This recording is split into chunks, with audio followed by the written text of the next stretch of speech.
Hello, my name is Fletcher Crossman, and I'd like to say a couple of words about why I wrote the musical With Great Power. Because it all started for me when I was reading an online biography of Stan Lee, and there was a sidebar about a rather strange incident that happened early on in his career, in which he took on the might of the Comics Code Authority, the supreme power in comics at the time, and he risked losing everything to publish a Spider-Man comic warning about the dangers of heroin.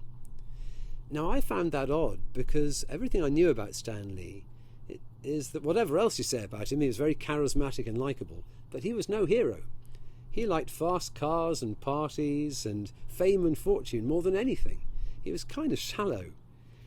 But something made him risk all of that just to warn his readers about drugs.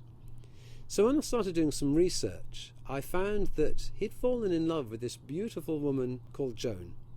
And it was that love that drove him to take this risk, to risk everything, to get this comic out there.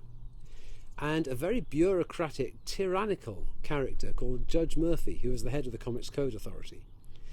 And the dynamic between these three characters is at the core of With Great Power. Now, at the same time, we also learn about some of the other characters that were writing for Marvel at the time, and the way they'd all butt heads with each other, and some of the very funny incidents that actually happened that all make their way into the musical.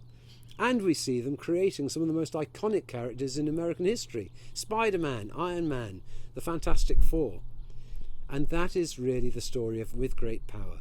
It's how Stan Lee became Stan Lee, and how one young man discovered that with great power comes great responsibility. Thank you.